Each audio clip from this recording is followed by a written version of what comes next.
Maya clutched the crumpled $5 bill in her trembling hand, staring at the elegant restaurant menu through the window. The prices seemed to mock her. Appetizers alone cost more than her entire weekly grocery budget. Behind her, the city hummed with the sounds of people who belonged in places like this, people who didn't have to count quarters for bus fare or choose between dinner and electricity. She almost turned around, almost walked away from what could have been the most humiliating night of her life. But something deeper than pride kept her feet planted on the sidewalk. Hope. The dangerous, foolish hope that maybe, just maybe, this blind date could be the beginning of something beautiful. Maya Rodriguez had been surviving, not living, for the past 3 years. At 26, she worked double shifts at a downtown diner, her nursing degree gathering dust while student loans devoured every paycheck. Her friend Jessica had insisted on setting her up with someone special, but Jessica didn't know about the eviction notice tucked in Maya's purse, or how she'd been eating peanut butter sandwiches for dinner for 2 weeks straight. The restaurant's warm glow spilled onto the sidewalk, and through the windows, she could see couples laughing over wine that cost more than her monthly phone bill. Maya smoothed down her one good dress, a simple black number she'd bought years ago for job interviews, now showing its age, but still dignified. Her reflection in the glass showed tired eyes that had seen too much disappointment, but she forced a smile anyway. Inside, the maitre d' looked her up and down with barely concealed disdain. Reservation? His tone suggested he already knew the answer would be inadequate. I'm meeting someone. David Chen? The name felt foreign on her tongue. She knew nothing about this man except that Jessica claimed he was perfect for her. The maitre d's expression didn't improve, but he gestured toward a table near the back, away from the prime seating. Maya followed, hyper-aware of the soft conversations that seemed to pause as she passed, the subtle glances at her worn shoes and outdated purse. At a corner table, she spotted her date immediately. David Chen sat checking his phone, dressed in an expensive suit that probably cost more than Maya made in a month. He was handsome in that polished, corporate way, sharp jawline, perfectly styled hair, the kind of confidence that came from never wondering if you could afford your next meal. When he looked up, his smile seemed genuine enough, but Maya caught the quick flicker of assessment in his eyes. She'd seen that look before, the mental calculation of whether she was worth the investment of an evening. Maya, you look nice. The pause before nice said everything. As they settled into their seats, Maya's stomach churned with more than hunger. She opened the menu, and her worst fears materialized in elegant script. Even the salads cost $30. The cheapest item was a side of bread for $12. $5. She had $5.43 to her name. David was already signaling the waiter, talking about wine pairings and asking about the chef's recommendations, with the casual authority of someone who'd never been told he couldn't afford something. Maya felt herself shrinking, becoming smaller with each passing moment. I'll have the Wagyu beef, David announced. And for the lady? Maya's throat closed. She could feel the heat rising in her cheeks, the familiar burn of shame she'd worked so hard to overcome. In the corner of her vision, she noticed another man dining alone at a nearby table. Unlike David's polished perfection, this stranger had an understated elegance, designer clothes that whispered rather than shouted wealth, kind eyes behind wire-rimmed glasses, dark hair slightly tousled as if he'd run his fingers through it while reading. But it was the way he looked at her that made Maya's breath catch, not with judgment or pity, but with a recognition that seemed to pierce straight through her carefully constructed facade. Their eyes met for just a moment, and she saw something unexpected there, understanding, as if he too knew what it felt like to be on the outside looking in. The waiter cleared his throat, pen poised over his notepad. David drummed his fingers impatiently on the white tablecloth. The elegant restaurant suddenly felt like a spotlight, illuminating every crack in Maya's armor, every reason why she didn't belong in this world of crystal glasses and silver cutlery. "Don't I need a moment?" Maya whispered, her voice barely audible over the gentle clinking of silverware and soft jazz. She excused herself to the restroom, leaving behind David's puzzled expression and the waiter's barely contained impatience. In the mirror of the lavishly appointed restroom, Maya saw her mother's face staring back, the same tired eyes, the same stubborn chin lifted in defiance against a world that seemed determined to knock her down. Elena Rodriguez had cleaned houses for wealthy families her entire life, coming home with stories of marble countertops and wine cellars, while their own apartment had cardboard covering a broken window. "Mija," her mother used to say, "we may not have much, but we have our dignity. Never let them make you feel small." But sitting in that restaurant, Maya felt smaller than she had in years. The eviction notice in her purse seemed to burn against her hip, a reminder that in 3 days, she'd be homeless. Again. She'd been homeless before, during her junior year of college when her mother got sick. Maya had dropped out to care for her, working 3 jobs while Elena underwent chemotherapy. They'd lived in Maya's beat-up Honda Civic for 2 months, showering at the gym, eating from food trucks, pretending everything was fine when the hospital social workers asked about their living situation. Elena had beaten the cancer, but the medical bills had beaten them. By the time Maya returned to school, she was 2 years behind and drowning in debt. Her mother's death from a heart attack 6 months after her recovery had been the final blow, sudden, unexpected, and devastating in ways that had nothing to do with money. Now, 3 years later, Maya was truly alone. No family, few friends, and a mountain of debt that grew larger every month despite her exhausting work schedule. The nursing program she'd finally completed last year had cost everything she had, and job opportunities in her field remained frustratingly out of reach without connections or the right wardrobe for interviews. Standing in that elegant restroom, surrounded by marble and gold fixtures, Maya felt the familiar weight of her circumstances pressing down on her shoulders. She could walk out now, claim a family emergency, and preserve what little dignity she had left. David would probably be relieved. She'd seen the way his enthusiasm dimmed when he realized she wasn't the polished professional he'd expected, but something kept her rooted in place. Maybe it was her mother's voice echoing in her memory, or maybe it was the memory of those kind eyes from the stranger at the corner table. There had been something in his gaze that felt like an anchor in the storm of her embarrassment. Not pity, but recognition, understanding. When she returned to the table, David was scrolling through his phone, his impatience barely masked by social politeness. "Everything all right?" he asked without looking up. "Yes, sorry. I think I'll just have—" Maya's eyes scanned the menu desperately. "Maybe just the house salad?" "That's it?" "Come on, Maya. Jessica said you're fun. Don't be shy about ordering." David's tone carried the condescension of someone who'd never had to calculate whether he could afford lettuce and tomatoes. The waiter returned, expectant. David ordered another glass of wine, his third, while Maya quietly asked for water and the cheapest salad on the menu. Even that would leave her with negative money once tax and tip were added. But she was trapped now, caught between her pride and her circumstances. As their conversation limped along, Maya learned that David worked in finance, lived in a penthouse downtown, and had strong opinions about people who didn't apply themselves. He spoke about his success with the casual entitlement of someone who'd never faced a real obstacle, whose biggest concern was choosing between vacation destinations. "I believe everyone creates their own opportunities," he said, cutting into his $70 steak. "It's all about mindset, you know? My father always said, if you're not moving up, you're falling behind."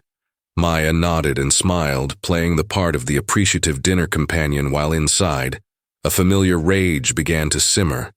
She thought of her mother's calloused hands, of her own exhaustion after 16-hour days, of the countless applications she'd submitted for jobs that required entry-level experience she couldn't afford to gain.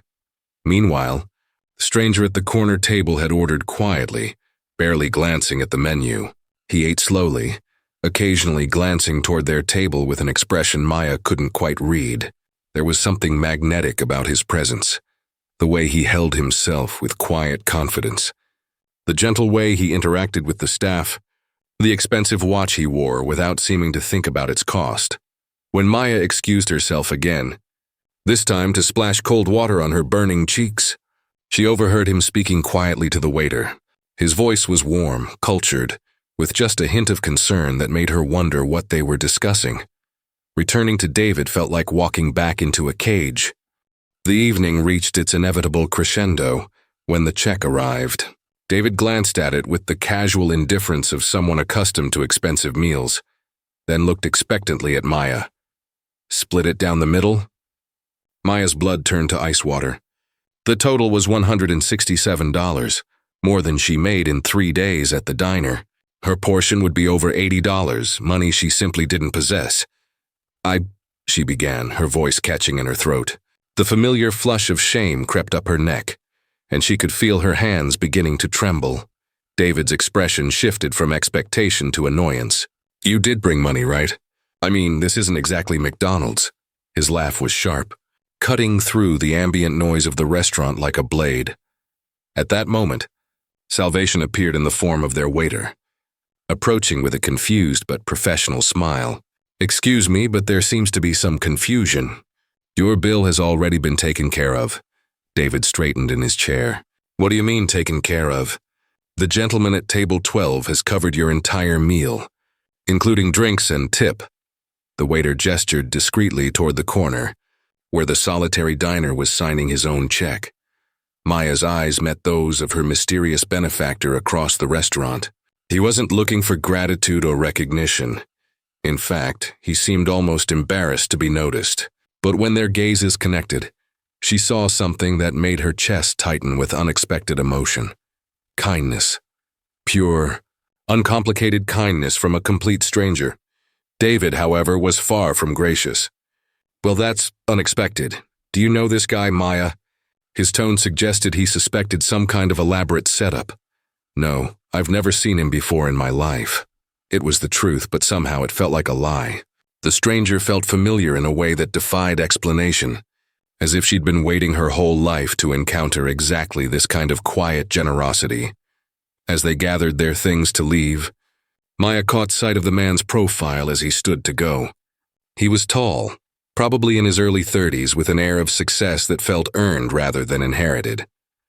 Unlike David's flashy displays of wealth, this man's prosperity seemed understated, comfortable. But it was the way he moved, with purpose and quiet confidence, that made Maya's heart skip a beat. She had to thank him. Every instinct her mother had instilled in her demanded it.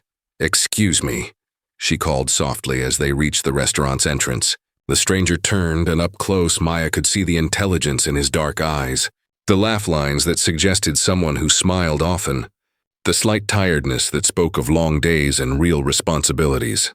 "Thank you," she said simply. "You didn't have to do that." His smile was gentle, transforming his entire face. "Everyone deserves to enjoy a nice dinner without worry. I hope your evening improved." "I'm Maya," she offered, extending her hand. "James," he replied, his handshake warm and brief. "James Morrison." Behind her, David cleared his throat impatiently. "Ready to go, Maya?" But Maya found herself reluctant to break the connection with James. There was something in his presence that felt like coming home, a warmth and acceptance she'd been craving, without even knowing it. "Take care, Maya," James said quietly, and the way he spoke her name made it sound like something precious. Outside the restaurant, David's facade finally cracked completely. "Well, that was embarrassing. Some random guy had to pay for our dinner because you obviously can't afford to be here." His words were cruel, designed to hurt, and they hit their mark perfectly. "I never asked you to take me somewhere so expensive," Maya replied, finding her voice at last. "Jessica said you were a nurse. I assumed you had your life together. I can't date someone who needs charity from strangers."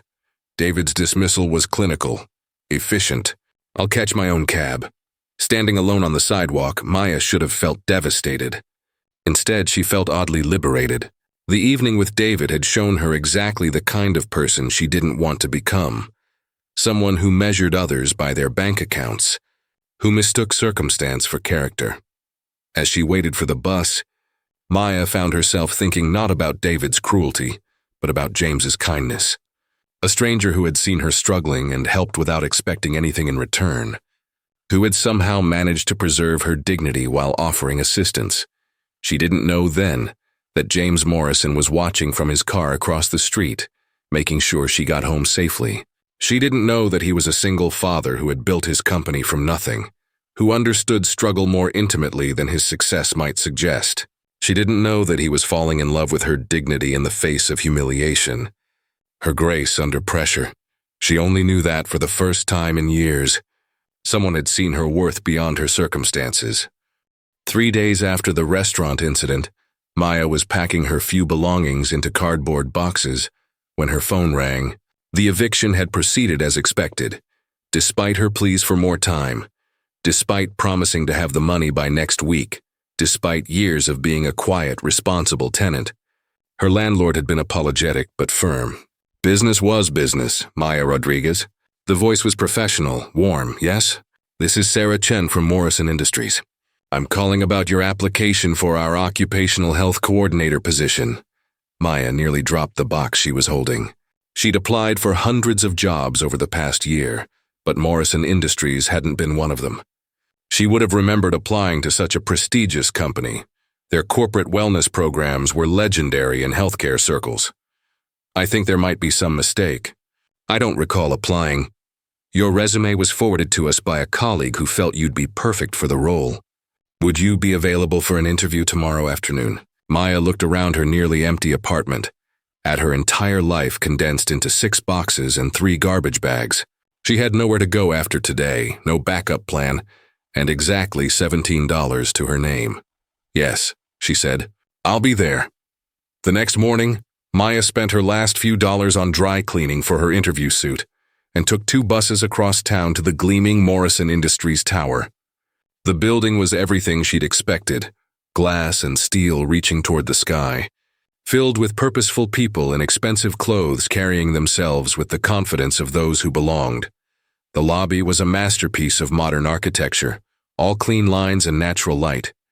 Maya checked in with security, her worn shoes squeaking slightly on the polished marble floor, hyper-aware of how out of place she looked among the polished professionals rushing past.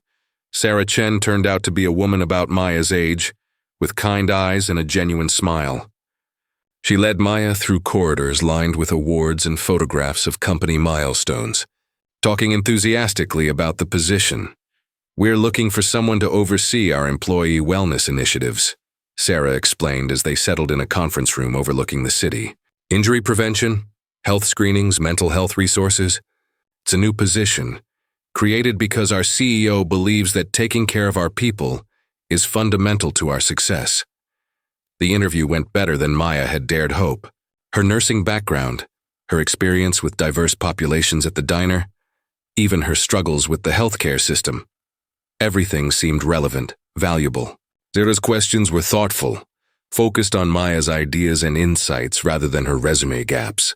When can you start? Sarah asked after an hour of discussion. Maya's heart stopped. Are you offering me the position? Pending a final approval from our CEO, yes. The salary is $75,000 to start, plus full benefits. We'd like you to begin Monday if possible. $75,000. Maya had never imagined earning that much money. It was more than her mother had made in her best year, enough to pay off her debts, to find a decent apartment, to finally breathe. Yes. Absolutely, yes. Sarah smiled and gathered her papers. Wonderful. Mr. Morrison likes to meet all new department heads personally, so if you could wait here for just a moment. Maya's blood turned to ice. Morrison, as in Morrison Industries. As in James Morrison, the man who had paid for her disastrous dinner 3 nights ago. The conference room door opened, and there he was. James Morrison, looking every bit as kind and approachable as he had at the restaurant. But now she could see the authority in his bearing, the quiet command that came with running a successful company. His eyes widened slightly when he saw her. Maya, Mr. Morrison. Her voice came out smaller than she intended. Sarah looked between them, puzzled. You two know each other? We've met, James said carefully. Maya, could I speak with you privately for a moment? After Sarah left, the silence stretched between them like a taut wire. Maya's mind raced through a dozen scenarios, all ending with her walking out of this building unemployed and humiliated once again. This is about charity, isn't it? She said finally. You felt sorry for me at the restaurant, so you're creating a job. Stop. James's voice was firm but not unkind. "This position has been open for 6 months. Sarah has interviewed dozens of candidates. Your resume was forwarded to us by Dr. Patricia Williams at General Hospital. She remembered you from your clinical rotations and thought you'd be perfect." Maya stared at him. Dr. Williams had been her favorite supervisor during nursing school, the one instructor who had seen her potential despite her circumstances. "But the timing is coincidental." James moved closer, and Maya caught the faint scent of his cologne. Something expensive but not overpowering. "I won't lie to you, Maya. After dinner the other night, I asked around about you, not to interfere, but because I was interested. I learned about your mother, about nursing school, about how hard you've been working. Dr. Williams mentioned you when I called her about something else entirely. So you do know about my situation. I know you're one of the strongest people I've ever met." His words hit her like a physical force. "I know you put yourself through nursing school while caring for your dying mother. I know you've been working double shifts at a diner despite being overqualified for better positions. I know you have more integrity in your little finger than most people have in their entire bodies." Maya felt tears threatening and blinked them back. "I can't take charity. It's not charity. It's business." James's smile was soft, understanding. "Sarah has been trying to fill this position for months. She's interviewed Harvard MBAs, people with decades of experience, consultants who charge more per hour than most people make in a week. None of them understood what it means to truly care for people who are struggling. You do." He was standing close enough now that Maya could see the sincerity in his eyes, the same warmth she'd glimpsed at the restaurant. "The salary is what the position pays. The benefits are standard. The only thing I'm offering that might be considered special treatment is a moving bonus to help you get settled. Every executive-level employee receives one." "Executive level?" Sarah didn't mention. "You'll be reporting directly to me." 6 months later, Maya stood in the conference room of Morrison Industries, presenting her quarterly wellness report to the board of directors. The nervous young woman who had clutched a $5 bill outside an expensive restaurant was gone, replaced by a confident professional who had transformed the company's approach to employee health. "Workplace injuries are down 30%, she reported, clicking to the next slide of her presentation. "Employee satisfaction scores have increased across all departments, and our voluntary turnover rate is at an all-time low." The board members nodded approvingly, taking notes and asking thoughtful questions. Maya fielded each inquiry with the expertise she'd developed over months of learning the business from the ground up. James sat at the head of the table, his expression professional but proud, and Maya felt a familiar flutter in her chest whenever their eyes met. Their relationship had evolved slowly, carefully. James had been scrupulous about maintaining professional boundaries, never allowing their personal connection to interfere with her career development. But the attraction between them had grown stronger with each passing week, built on a foundation of mutual respect and shared values. Maya had moved into a modest apartment across town, nothing fancy but clean and entirely her own. She'd paid off her mother's medical debts, established an emergency fund, and even started a small scholarship in Elena Rodriguez's name for nursing students facing financial hardship. The work had been challenging but rewarding. Maya discovered that her years of struggle had given her unique insights into the challenges facing Morrison Industries' diverse workforce. She developed programs for single parents, created mental health resources for employees dealing with financial stress, and established partnerships with local healthcare providers to offer affordable services. More importantly, she'd found her voice. The quiet dignity that had sustained her through years of hardship had blossomed into confident leadership. Employees sought her out not just for her programs, but for her understanding, her ability to see solutions where others saw only problems. After the meeting, James lingered as the other board members filed out. "Excellent presentation," he said, moving to stand beside her at the floor-to-ceiling windows overlooking the city. "Thank you." Maya began packing up her materials, hyper-aware of his presence beside her. 6 months of working closely together had only deepened her attraction to him, but she'd been careful to keep things professional. "Maya," James said quietly, I have something to ask you, and I want you to know you can say no without it affecting your position here in any way. Her heart began to race. Okay. My daughter Emma has been asking to meet you. James's voice was soft, almost hesitant. She's heard me talking about the wellness programs, about how you've changed things here. She's 8 and she's the most important thing in my world. Maya set down her papers and turned to face him fully. In all their months of working together, James had mentioned his daughter only in passing, and never by name. She knew he was protective of his personal life, that he'd been raising Emma alone since his ex-wife had decided motherhood wasn't for her. I'd love to meet her, Maya said simply. James's smile was radiant. She wants to invite you to dinner at our house. She's been practicing making spaghetti and meatballs, though I should warn you, she tends to be heavy-handed with the oregano. That sounds perfect. They stood there in the empty conference room as the sun set over the city, both of them understanding that they were crossing a threshold that would change everything. Maya thought of her mother, of how Elena Rodriguez would have loved this moment. Her daughter finding not just success, but love with a good man who saw her worth.